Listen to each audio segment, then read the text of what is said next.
This session is sponsored by Tata Steel. Ladies and gentlemen, I request you to please turn off your mobile phones. Thank you. We now have with us Mrs. Jaya Bachchan in conversation with Siddharth Dhanvant Shanghvi on the failure of literature in informing current cinema. Mrs. Jaya Bachchan needs no introduction, an Indian actress and politician, an alumni of the Film and Television Institute of India. She is recognized as one of the finest Hindi film actresses of her time, winner of 9 Filmfare Awards and a Padma Shri Award in 1992.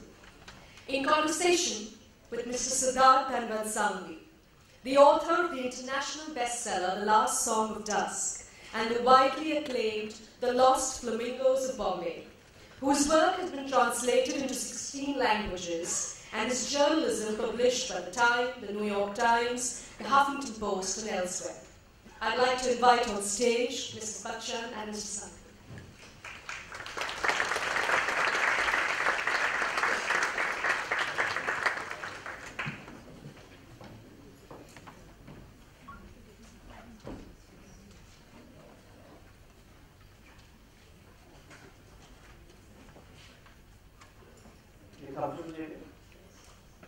And can you hear me at the back if I'm not clear, just let me know now so that Shashi Balika was scolding me, saying that I've been mumbling through most of my other sessions, that I had to tell her that Anil Tharkar actually invites me if I mumble through and people can't follow me. Good afternoon, ladies and gentlemen. I'm Siddharth Shanghvi and welcome to Tata Live. I think it's a fact very well established that I have very, very few friends. And I'm in the process of losing most of them. The ones that I do hold on to include JD. One of the reasons that I think Jaya and I are friends is because we both prize one quality, which is what can we learn from each other. Our lives overlap. She's from the world of cinema, mine deals with writing. One form fuels the other. Consequently, it's a subject that we return to often and discuss at length. I wanted to bring to the public the conversations we've enjoyed in private. We've discussed. We've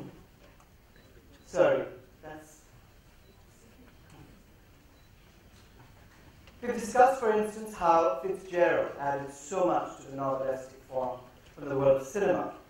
His written dialogue had a staccato brilliance with atmospheric narrative that one could draw from script or from set design. He brought to the immersive experience of reading a book the expressive qualities of film. We also discussed how some books lend beautifully to adaptation, others remain solitary creatures, best experienced as they are.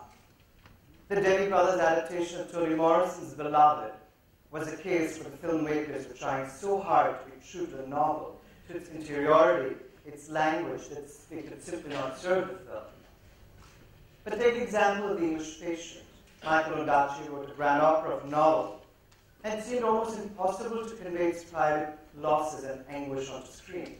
And yet, Anthony Minghella pulled it off just beautiful. He adapted the book in such a way that it served, as Michael Ondaatje pointed out, as complementary to the novel, as a work that is not replicating the book, but paying it homage. In the case of a tacky romance novel, The Bridges of Madison County, Clint Eastwood and Meryl Streep took a total dud of the book and made it something larger and more powerful than the author might have ever imagined. The scene of Meryl Streep's hand on the doorknob of the car she wrestles to decide if she should leave her husband for the man she had met has almost no literary equal. Closer at home, Sunita Porwal translated Jhumpa Lahiri's The Namesake to screen. And Suni did a remarkable thing. She could evoke the intimacy of generational lives onto a 2-hour film, which would require a novelist maybe 300 pages to pull off. There is a talent of the screenwriter, precision and compaction. And again, a film can convey in a second that would require a novel, pages to achieve. And after a single glance, as Jaya has proved time and time again, can express murder. Another key difference between the form of writing and cinema is that writing allows the reader to forget herself. Indeed, we come to a beautiful, strong book thinking to ourselves, it was as if we were no longer in our own world and entered another one. Cinema, as the scholar Laura Mulvey reminds us, relies on the voltage of erotic pleasure. The screen says to the viewer, you too can be this beautiful person. You too are larger than your life. You have central power. It's with the dissolution of self that a good book assures. Cinema affirms the creation of another self, however unrealistic that might be. When Jaya took a longish break from acting in her 20s, a lot of people mistakenly said it was because she was married to an important actor and was coerced into retirement. That is bullshit. No one tells Jaya what to do. No one. I think there's a different parallel that I'd just like to bring up here briefly. Joni Mitchell, many years ago, took a longish break also from music. When asked why she had a simple story, when asked why she took a break, she said she had a really simple story. She had had to part company with her. She'd given up a child for adoption. And many years later was reunited with this child. And she talked about how singing was a form of serenade, a search party soundtrack of being trying to be reunited with this child. And then when she was, she more or less quit singing. The act of retirement had been one of extreme joy and relief for Mitchell, and I think that was also partly true for Jaya. And I see the same joy and relief when she's around Abhishek and Shweta. But back to our original question, what is the influence of novels on Indian cinema and vice versa? To help me this, Jaya will draw from her life's many tributaries. As an actor, the daughter of a writer is the daughter-in-law of a poet, and the wife of one of our most celebrated performing artists. Jaya Bachchan, welcome to Tata Lit Life.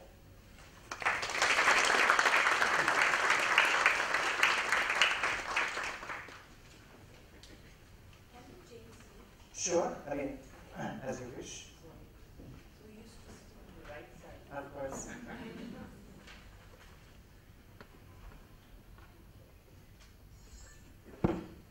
Thank you for coming this afternoon. I'm so happy. We're so happy to spend some time with you. So, Jay, you want to talk a little about growing up with your dad, who was a writer?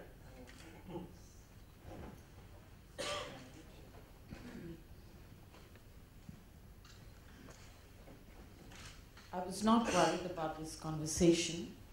I was a little worried about embarrassing Siddharth. You can't? Oh, now you can. Sorry. I said I was not worried about this conversation. I was worried about embarrassing Siddharth. Because... I do a very good job at it myself. And he told me what this conversation was going to be about. And I'm so happy because I've never spoken about my background, and this is the first opportunity that I get. Thank you. Thank you, Shashi. I came from a middle-class family. My father was a journalist, and then also a very well-known Bengali author. Most of his work was inspired by journalism. So if you read his books, not many have been translated in Hindi and English except one. And I brought it to show. You can see the state, it's really... And the translation, I'm afraid, is not very good. But it was called, in Bengali, Abhishapt Chambal. And in English, they called it The Valley of Terror. And this was his personal account of his encounter with lords of the Chambal Valley. And it was one of the most popular books in Bengali, and then, of course, got translated in other languages. And what was it like growing up around him? How did he... I don't know. You know, I have... He talked about how he always allowed you freedoms that most people your age. Absolutely. Absolutely. There were... I remember instances like every time we'd come home with our report card, and he'd never look at the report card. He'd turn the page. It used to be like a booklet. So the first 2 pages had marks. with lots of reds. And this, when you turn, the second page had remarks by the teacher, and that's what he read. What did they say about you? They said, could do better.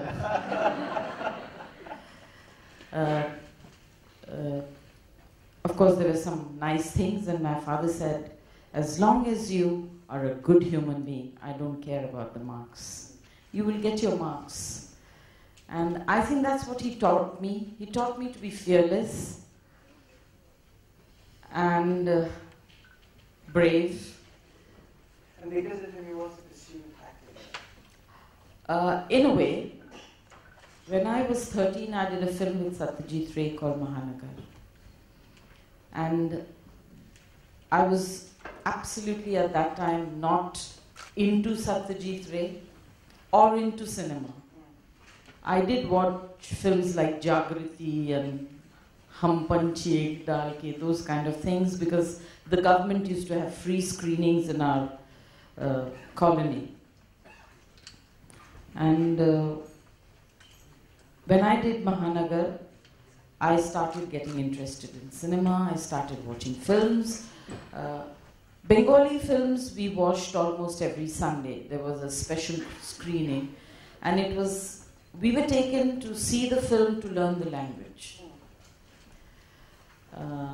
So, because my father felt that in cinema, if it's a regional film, he said, the way they speak, the way they pronounce, sometimes expresses a lot more than what people read in the script or the book. It was his observation. So he took us to see Bengali cinema on Sundays. Then, back to Mahanagar. After Mahanagar, I got interested in films, so I started seeing, obviously, more Hindi films. English films were once a month, because there were no theatres for English movies. So we saw films like Guns of Navarone and things like that. And I would keep my eyes shut because I hate violence. And I'd say, oh, the bomb is going to explode. And my sisters were very naughty. They said, it's done. I'd open my eyes and it would go, boom. So